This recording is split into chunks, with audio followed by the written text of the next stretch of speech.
Audi had launched the A3 in August last year to ensure that they keep the bragging rights of being the highest volume seller of luxury cars in the Indian market. The A3 is positioned as an entry-level luxury sedan. And the A3 is just that, a peep into the world of luxury cars without actually getting you there.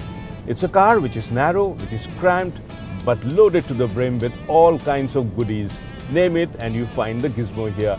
In fact, it's quite a nice car to drive, and like most things German, it drives like a well-oiled machinery. It's smooth, there are no vibrations, and it does manage to get you to the 100-kilometer mark in just over 7 seconds. Not bad for a car in this segment really.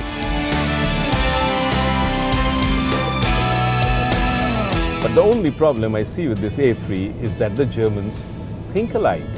Not long after Audi parked this A3 in the Indian market, Mercedes came along with this.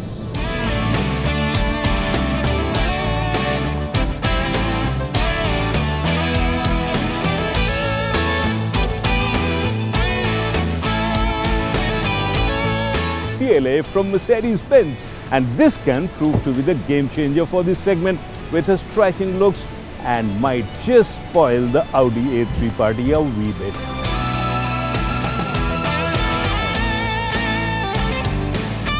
The first thing you notice about the CLA is a striking good looks. Any which way you look at it, the CLA appears to be a car which will catch the eye. With its sculpted tail lights and a bodyline which is a whole lot sportier than the A3. The A3 in comparison looks like a car which hasn't had a date with a designer in a long time. At first look, these two cars appear to be so similar that in fact I had to pull out the spec sheet to really make out the difference. And what the spec sheet here tells me is that the CLA is longer of the two at 4.6 meters, while the Audi A3 here is 4.4 meters. But the A3 is also wider of the two, and the CLA is taller of the two. But what difference does this really make in terms of everyday driving? Not much really. What makes a difference is the wheelbase, and this is where the CLA wins. It has a wheelbase of over 2.6 meters, which means it should have more space inside, and of course the boot is bigger of the two at 470 liters. Time for us to get inside and see if this is really true. The A3 here is positioned as a luxury compact sedan, and once you park yourself on the rear seat of this car here, you realize what the word compact means. It means shortage of space, and that's exactly what the A3 rear seat is all about.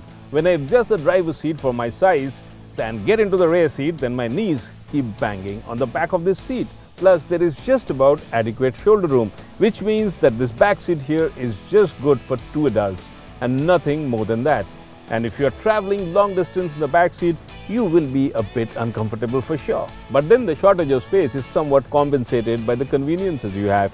You have individual air conditioning here, a 12-volt socket here, and an armrest which can double up as a storage space. So overall, the seats are quite comfortable, wrapped in nice quality leather, and you feel quite good in spite of the fact that your knees keep banging on the back seat of the driver's seat.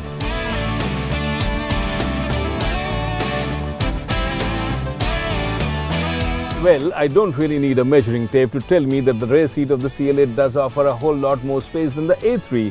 While my knees were digging into the back of the driver's seat, on the A3 here I have a comfortable 3-inch gap. And this tells me that I'm going to enjoy a long ride on the CLA a whole lot more than the A3. Plus, it has all the conveniences that the A3 offered. Individual air conditioning vents, plus a 12-volt socket, plus of course the armrest with bottle holders. And I think this is going to be the car of my choice if I opt for a long drive.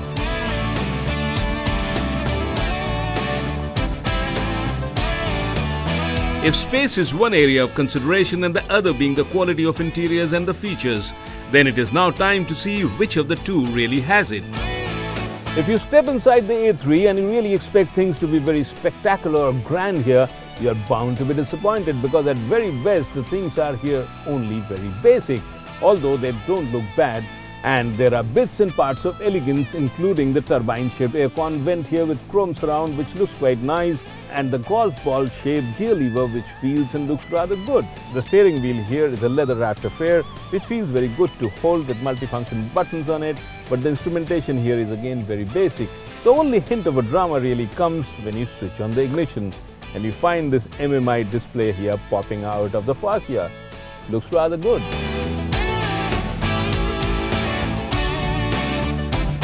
After the A3 here, when you move into the interiors of this CLA here, you feel that you have migrated into a whole new segment. This looks totally different and much more upmarket than the A3. It feels spacious, it feels cheerful and lively, and the dual-tone fascia here looks really nice. Although I have never really liked this large screen TFT display here.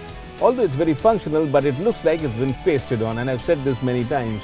But other than this, everything looks quite in place and elegantly designed, especially the instrumentation cluster, which looks quite neat.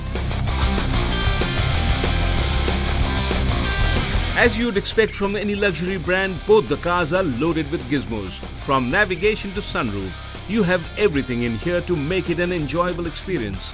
Although the interiors of the CLA appear to be better made and comes with a premium sound system with Burmester speakers and quality leather seats, the A3 also doesn't lack in creature comforts either, and sports features like an individual air conditioning, leather seats and a sound system with storage. But now it's time to get in behind the wheels and see how they drive.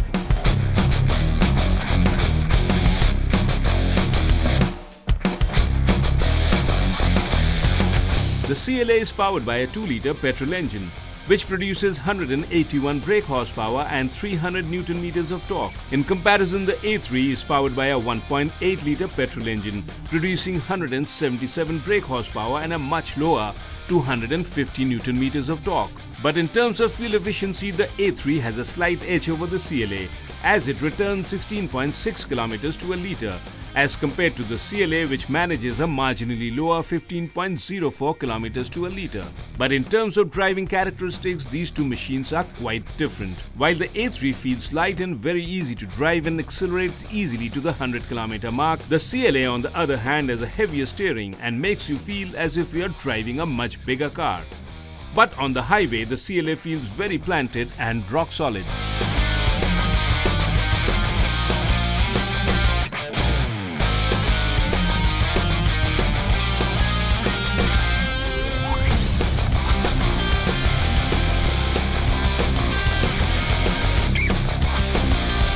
If you are looking to buy an entry-level luxury sedan, then these two cars are pretty much the choice you have got.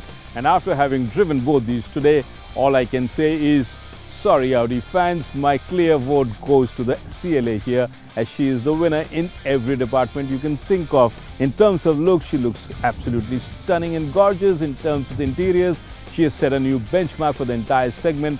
And in terms of space, she offers more than the A3 here. In terms of drivability, it's true that the A3 here is a little more fuel efficient than the CLA here, and she drives really nice and easy. But the CLA feels more like a big car and stays planted on the highway. So overall, I think the CLA wins in most of the parameters we have except for one, and that is the pricing. And this is where the A3 has a huge advantage, as it is substantially cheaper than the CLA. But then remember, you have to pay more for a good car.